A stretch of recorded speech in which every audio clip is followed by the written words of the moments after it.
e queria começar registrando de que o Constituinte criou um sistema previdenciário público básico que é solidário e que é um pacto entre gerações. Quem está hoje no mercado de trabalho, trabalha e contribui para dar segurança a quem está aposentado, e esse sistema que o Constituinte construiu, que é o sistema da Seguridade Social, foram desenvolvidas várias fontes para que esse sistema seja sempre financeiramente equilibrado. Se qualquer pessoa que acompanhe esse debate for ao artigo 195 da Constituição Federal, ali o Constituinte determinou de que a Seguridade Social, que é a saúde, a assistência e a previdência, é custeado com recursos sobre a folha de pagamento, sobre a receita, o faturamento, o lucro líquido das empresas, o concurso de prognósticos, que são as loterias, e esse conjunto de iniciativas tem apresentado, ao longo do tempo de 89 para cá, um saldo positivo para financiar este segmento e sobrar dinheiro.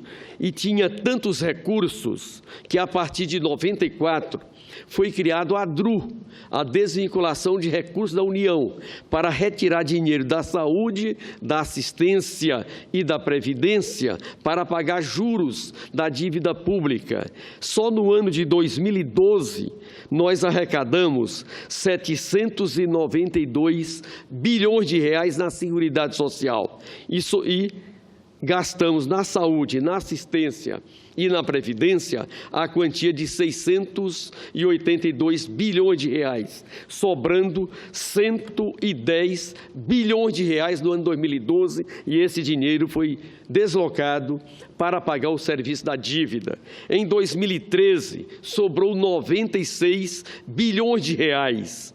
Em 2014, 66 bilhões de reais, saldo positivo dessas três ações, da saúde, da assistência e da previdência. No ano da pauta-bomba, que foi 2015, esse saldo caiu para 11 bilhões e 900 milhões de reais. A pauta-bomba desenvolvida pelo senhor Eduardo Cunha na Câmara Federal e acompanhado por outras aqui no Senado Federal.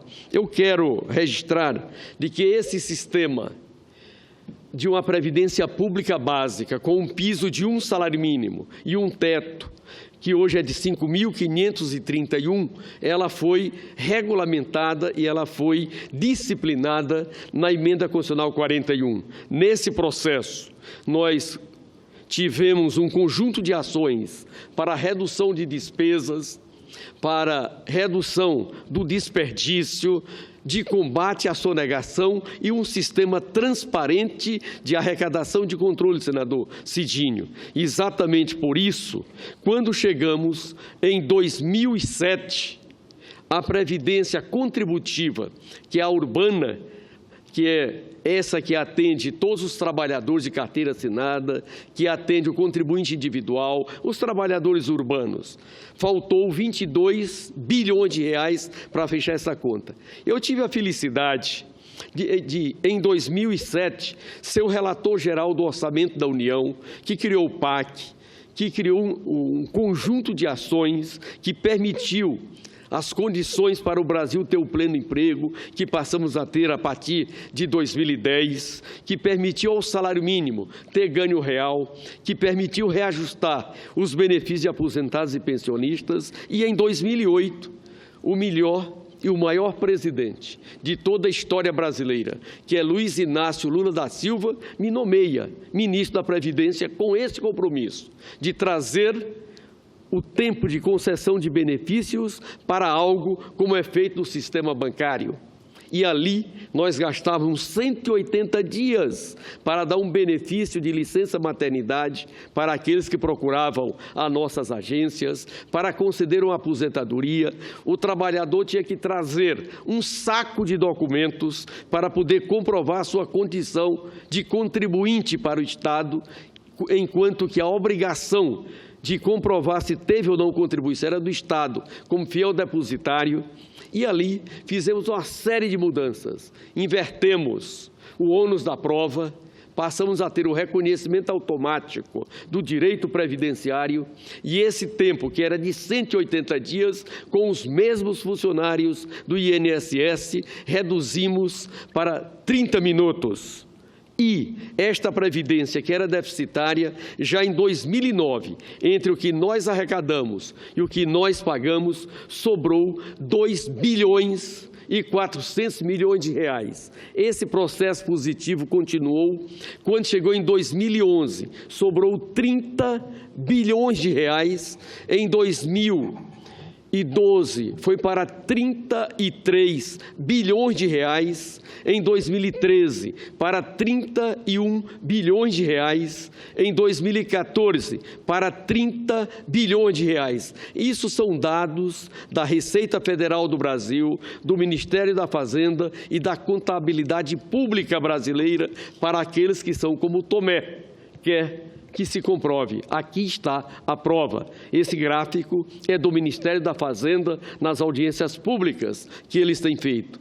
Chegamos em 2015, o ano da pauta-bomba, e aí resolvemos pegar esses 30 bilhões de reais com a autorização do Legislativo e transferimos para algo em torno de 4 mil empresas. Em 2016, após o afastamento da presidenta Dilma, esta Previdência, o Ministério da Previdência foi extinto e essas atividades foram transferidas integralmente para o Ministério da Fazenda. E o que era saldo positivo, presidente Cidinho?